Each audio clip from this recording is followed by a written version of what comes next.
Okay, so today I'm going to go over work and simple machines.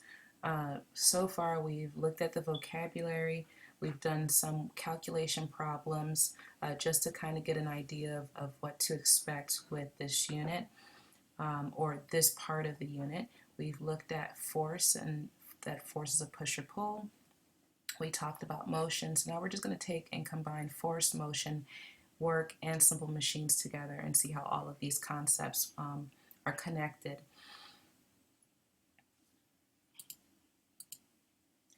So what is work? Work is the use of force, which again is a push or a pull, to move an object over some distance. In order for you to do work, you must apply a force. So just reading a text message or reading the screen as I'm speaking is not doing work. However, typing on the keyboard, turning the phone off, those are examples of work because you're applying a force over some distance. Force and motion must be in the same direction when you're thinking about applying work to an object. So when I'm pulling a wagon, if I'm pulling a wagon to the left, the force is to the left, the motion is to the left, and therefore work is being done. But if I'm lifting a box and walking forward, the only part where work is being done is the lifting of the box because that is a pull force in an upward direction. The motion of the box is an upward direction, and therefore the lifting aspect of it is the work part. Whereas while holding the box and walking forward is one direction and lifting is in another direction, and therefore the work is not being done in that part of that scenario. When we're calculating work, what we're trying to do in essence is measure how much force is being applied on an object. The formula for work is work, which the SI unit for that is joules, equals force times distance. We learned that to measure force, the SI unit for that would be newtons in our previous chapters. And when we are measuring distance, as we've done all year, we use meter as the SI unit. So when we're solving for work, we're always thinking of multiplying force times distance. But what if you have a work problem and it's asking you to solve for distance? Then you would divide work by force. Perhaps you may have a force problem when you're calculating work. And if you come across that, then you're going to want to change the formula up again so that you are now dividing the work by the distance. I showed you the triangle in class before, so I would definitely reference that triangle when you're trying to figure out how to set up your formula when solving work problems. Okay, so let's look at this example here. We have a boy who lifts a 30 Newton dragon 2 meters above the ground. How much work did the boy do on the dragon? So let's go back. We're trying to solve for work, so our formula is going to be force times distance. So if we look back at the problem, our force, which isn't represented in newtons, is 30, and our distance is represented by 2 meters. So the force times the distance equals the work, and in this case it would be 60 joules, Joules. And that's an easy problem to solve. If you're looking for more problems to practice with, go to this website. You'll have to type it into the address bar, and there are several other examples that you can practice with just to make sure that you're okay with it. Simple machines. Did you know that machines help people do work? They make doing work easier by reducing the force you need to apply, and they don't lessen the amount of work that's done on an object. Besides decreasing the force that you have to apply, they can also, and I shouldn't just say reducing, but they can also change the direction of the force that's being applied, and they can change the distance of that force as well. So there are 3 ways in which you can change the amount of work being, or lessen the amount of work being done when using a machine. We have 6 types of simple machines. We have the inclined plane, We have a wedge, we have the lever, the wheel and axle, the screw, and the pulley. And we'll talk about all of these briefly. We have the lever, which is pretty much a solid bar that rotates on a fixed point. This fixed point is called the fulcrum.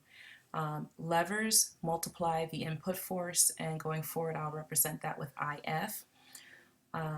They can change the direction of the input force, and how much the input force is changed is truly dependent on where the fulcrum is placed. So when we get back in class, we'll look at the 3 different types of levers. We have first class levers, we have second class levers, and we have third class levers. And here is an example of a lever, and we have another example of a lever. So we'll look at the different classes of levers and how that affects the input and output force on an object. Then we have the wheel and axle. The wheel, which has a larger radius than the axle, which has a smaller radius, is attached to that axle. So if you turn the wheel part of this machine, it transfers that energy to the axle, and you'll see, or that force to the axle, and you'll see this particular type of example when using a steering wheel. You're turning the steering wheel, and in turn it's transferring that force to the axle that it's on. You also have where you can turn the axle, and it transfers that force to the wheel. And we can see this if we look again at the car example. When an engine turns the axles, those axles in turn turn the wheels. Okay, so we'll look at a couple examples of those. I believe we had a couple examples here, looking at a doorknob and a wheel and axle, just a traditional wheel and axle here. Then we have the pulley, which is a wheel with a grooved rim and a rope. When you pull the rope, it causes the wheel to turn. We have 3 types of pulley systems. We have a fixed pulley system, a movable pulley system, and a combination. With the fixed pulley system, you can pull down on the rope to move a load upward. It changes the direction of the force, but it doesn't reduce the amount of force. When you're looking at a movable pulley system, you have one end of the rope that is fixed, but the wheel moves. The load, in this case, is attached to the wheel, and it multiplies the amount of force that's being used to move the object from one place to another. And then we have the combination pulley system, which is also known as a block and tackle, and we use this particular system to haul and lift heavy objects. All right, so we have a couple examples here of the pulley system. This is probably the most popular one that you would see on campus. Let's see if you can figure out where it is on campus. Then we have the inclined plane. The inclined plane is pretty much a ramp with a sloping surface. When we talked about slope, when we were looking at the force and motion unit, we talked about it, having an incline. It's a slanted, when we were graphing, it's a slanted line. And we were able to learn a lot of things from looking at that sloping surface. So in this case, when we look at a sloping ramp, the steeper it is, the more force that has to be applied. One example I can think of immediately is when you're renting a moving truck. My preference is always to use the U-Haul trucks versus the budget trucks. And if you've ever had an opportunity to see both trucks with the ramp pulled out, you'll notice that the budget ramp is much steeper than the U-Haul ramp. It means that in that particular case, if I decide to purchase the budget truck, I can anticipate having to apply more force because the steepness of the ramp is greater in comparison to a U-Haul truck, which it does not have as steep of a ramp, and it's easier to move furniture and boxes onto the truck on a U-Haul ramp than it is on a budget rental truck ramp. So inclined planes make lifting objects easier. Remember, all simple machines they help us to do some task easier than if we didn't have them. Okay, so if we look over here, here's our moving truck here. And this is the part that we're talking about, the inclined plane, that allows us to move, lift objects into the truck easier. Then we have the wedge. The wedge can either have one or two inclined planes, which are those sloping surfaces. One side of the wedge is thick while the other side is thin, and we use wedges to cut, split, pierce, or even hold objects together. All right, so we use a wedge, an axe to split wood. We use a knife to cut, a slice of bread in half.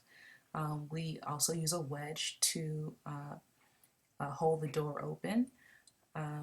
So we'll look at some more examples of that as we continue on with our simple machine activities. Then we have the screw, which again is another inclined plane. However, this particular inclined plane is wrapped around a cylinder, and it's used to fasten objects, raise or lower weights. So here we can fasten with a jar because it has right here, this is what would be considered the screw, and the protruding area of the screw, these are called threads. So we'll look at how the threading on the screw makes a difference in terms of input and output force. So those are your 6 different types of simple machines. Now I want to challenge you to complete a task. I want you to research Rube Goldberg and Rube Goldberg machines. So go online, do an internet search, check out some videos. Immediately what comes to mind, there's some Sesame Street clips with Rube Goldberg machines. There's a Honda commercial with a Rube Goldberg machine. There is a mousetrap game that is an example of a Rube Goldberg machine. And more recently, there's the television show, the opening credits on Elementary. That whole, couple seconds of intro is composed of a Rube Goldberg machine. So see if you can locate videos of those different types of things online and look at the tasks that they're supposed to accomplish. And then what I'd like for you to do is think of a compound machine, which is composed of simple machines, several different simple machines, and think of how you can combine them to complete a task. I highly suggest that you first go over those videos to get inspired. Maybe a machine that helps you brush your teeth, but it's composed of several different types of simple machines in order to make it work. All right, so do an internet search. Think of how you could create your own Rube Goldberg machine to share in class. That's all for now.